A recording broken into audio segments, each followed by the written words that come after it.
Бақберген анасын қарттар үйіне өткізіпті дегенде естігенде бәріміз шошыдық. Сыртынан сөз айтып, шеттетіп, ақыры жиын тойға шақырмайтын болдық. Одан бері жерде біразымыз ауылдан алыстап та кеткенбіз. Бүгін бір жиында бас қостық. Бақберген де келіпті. Салқын амандастық. Адам аяғы басылып өзіміз қалғанда Бақбергенде ортаға алып, ата-ананы сыйлап, бағып қағу керектігін айттық. Ол сөзді бөлмей үнсіз тыңдап тұрды да былай деді.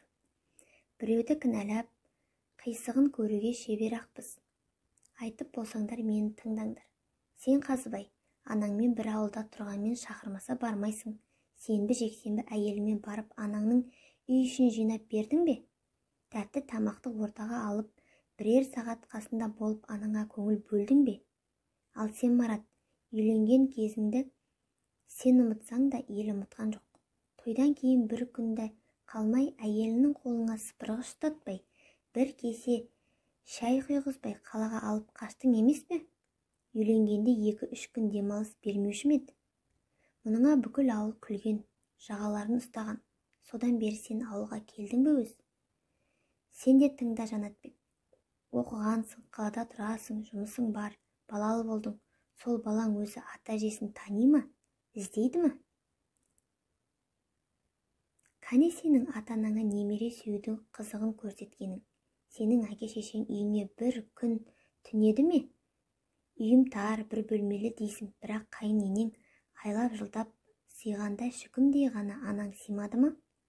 Ал сен Сәбит, ауданның білдей танымал азаматысың, жұмысың бар, көлігің бар, зәулім үйің бар, ал кемпір мен шал ауылда құлағалы тұрған лашықта тұрады. Хан сарайын салып бермесең де, отын суын неге әпермейсің? Неге кіндік қаның тамған сол қасиетті лашықты жөндеп бермейсің? Кәне сенің көрсеткен рахатың. Сен бүгін басшы болғаныңмен кеше сол лашықтан шықтың.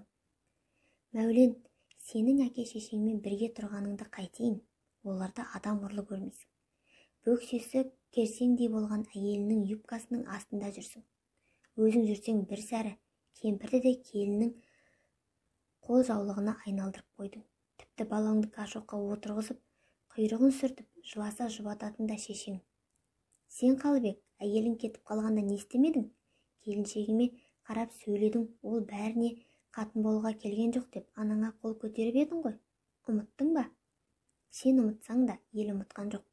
Әйеліңнің төркіне мені сан рет етіп барып, енеңнің жағдайын жасап, табанын жалауға шақ қалып едің ғой. Әйелің әке-шешеңнің табалдырығын аттамайтын дегенде пәтер жалдадың. Әйелінің қас-қабағына шыға алмадың. Келіннен бір сөз естіп, баласының қолы тиген анаңның жүрегінде не болып жатқанына назар салдың ба? Иә, мен жаманмын. Анамды сыйламаған, әйеліме сыйлата алмаған оңбағанмын. Ал сендер сол оңбағандықты жасырын түрде істеп келесіңдер. Бар шындық осы, қарттар үйіне өткізген жоқпын деп көкейсіңдер. Бірақ қай-қайсың ата-анаңа мейірім көрсетіп жүрсіңдер. Менің 4 балам бар, әйелім адуынды рас. Оған әлім келмеді. Өзім бір апталап КамАЗ айдап алыс сапарларға жүремін. Үйге келгенде анамның жүзінен жағдайы болмай жүргенін айтпай-ақ сеземін. Сол жаныма батады. Әйеліме айтып түсіндіре алмадым. Оның үйде отырып қан жұтқаннан, қарттар үйінде болып таза болғанын, қарны тоқ болғанын, ауырмағанын қаладым. Өз отын, қара шаңырағын сағынатынын да білемін.